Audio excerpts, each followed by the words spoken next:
Hi, automotive enthusiasts. Welcome to Cam and Crank, where today we're diving into one of the most legendary machines ever to come out of Japan, the Nissan Skyline GTR R34. This isn't just a car, it's a cultural icon, a forbidden dream that crossed oceans and generations to capture the imagination of enthusiasts around the world. For many, the R34 is the ultimate expression of JDM performance, a car that somehow balanced brute strength with futuristic technology, and all wrapped in a shape that became instantly recognizable to anyone who ever picked up a controller to play a racing game or sat in a theater watching high-octane movies.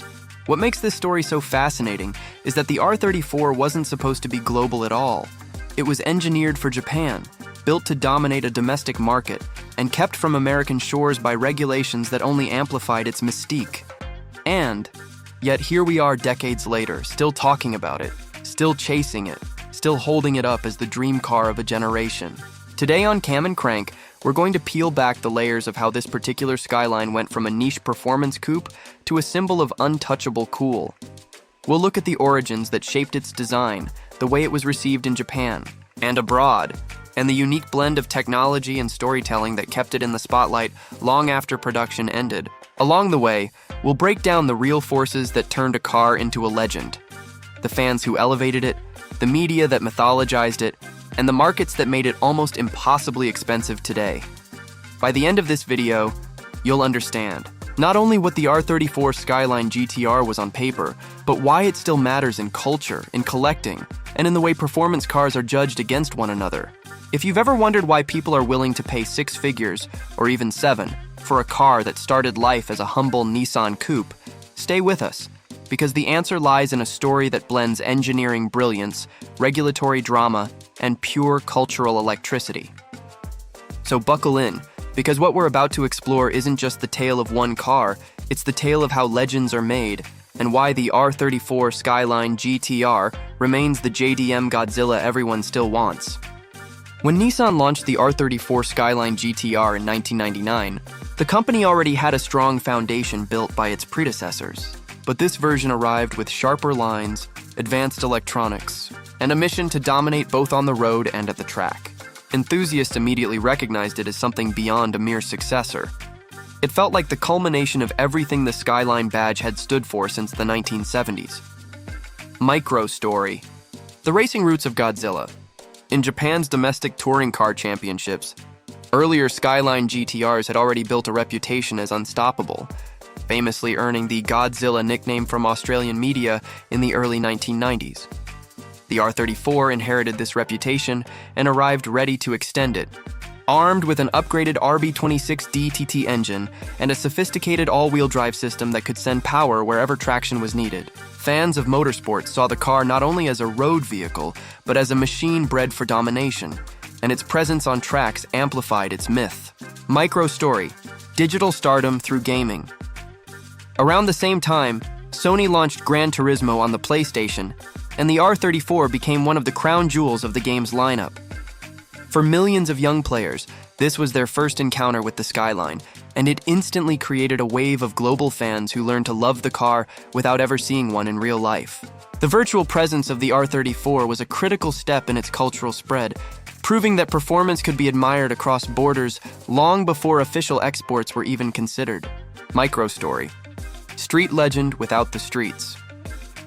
Though the R34 was not officially sold in the US, its reputation on forums, magazines, and eventually in Hollywood cemented its image as the ultimate forbidden machine.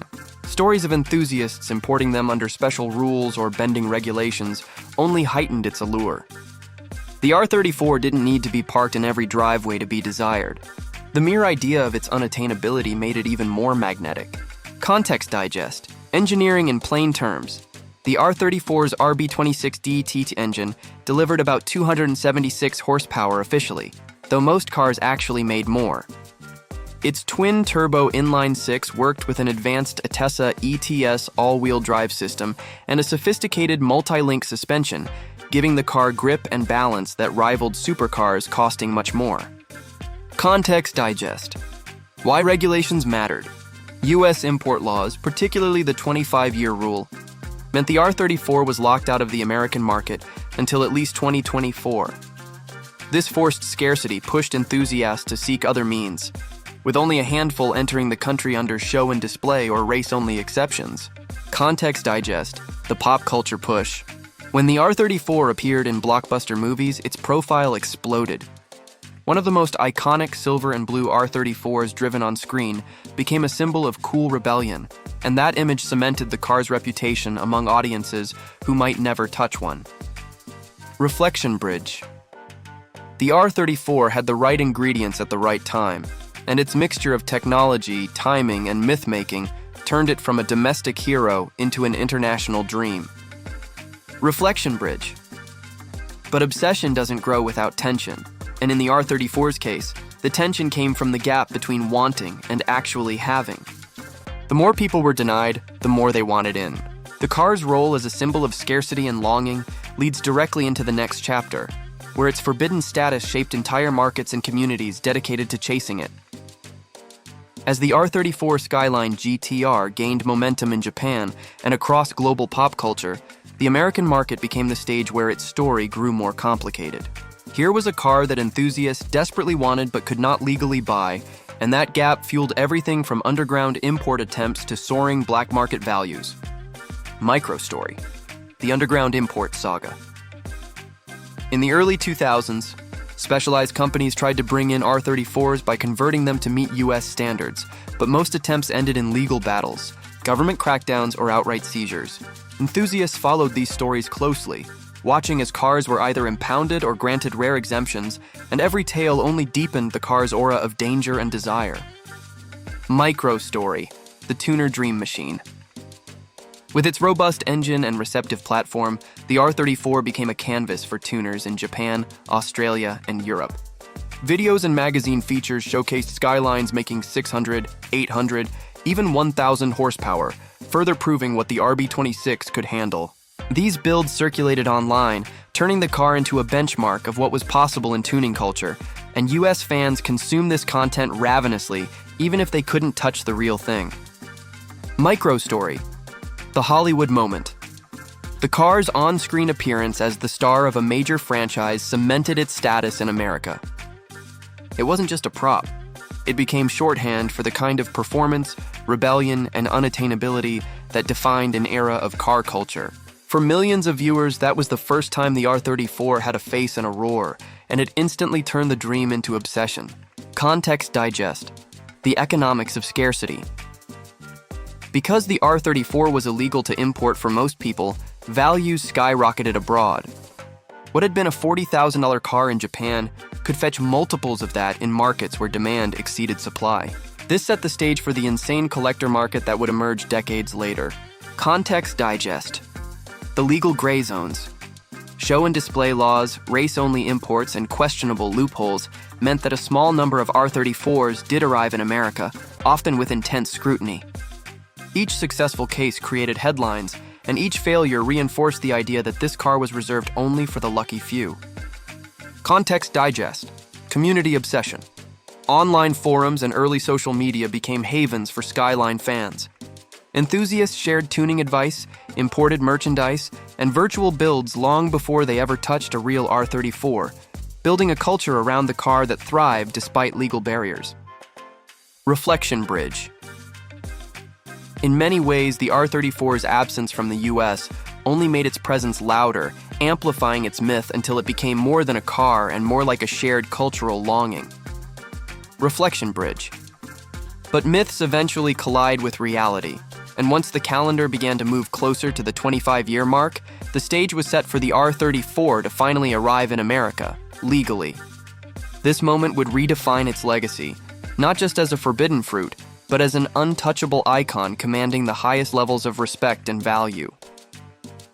When the R34 Skyline GTR finally began trickling legally into the United States under the 25-year rule, it didn't just satisfy old demand, it ignited a new era of collector frenzy.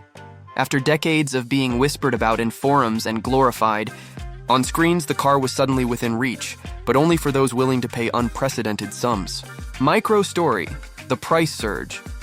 Cars that once sold in Japan for the equivalent of $40,000 or $50,000 were now commanding six figures the moment they crossed into the US. Enthusiasts who had dreamed for years found themselves priced out, while collectors and investors seized the moment. Auctions saw bidding wars, and each record-breaking sale only made the next one climb higher. Micro-story, the collector's prize. Beyond money, the R34 became a status symbol. Owning one wasn't just about driving, it was proof of access, patience, and prestige. Limited production numbers and famous variants like the Nurspec and V-Spec 2 became grails, pursued by buyers who treated them like rare works of art. Micro-story, influence on modern performance. Even though the R34 is decades old, its technology and reputation continue to echo in today's performance cars. Manufacturers cite its balance of usability and power as inspiration, and enthusiasts compare every new turbocharged all-wheel drive performance coupe against the benchmark Godzilla. Context digest, global reverence. In markets outside the U.S., the R34's arrival on American soil only boosted its value further. Owners abroad suddenly realized they were holding onto rolling gold, and exporting to the States became a lucrative business. Context digest, media nostalgia loop. As the more legal cars arrived, YouTube reviews, documentaries, and social posts reignited hype. Younger generations who had only known the R34 through games and movies could now watch real-world tests, feeding a new cycle of fascination. Context digest, the cultural glue. What keeps the R34 alive isn't just its speed, but the way it ties together generations. Parents who once played Gran Turismo now share the legend with their kids, creating a story that transcends age and geography.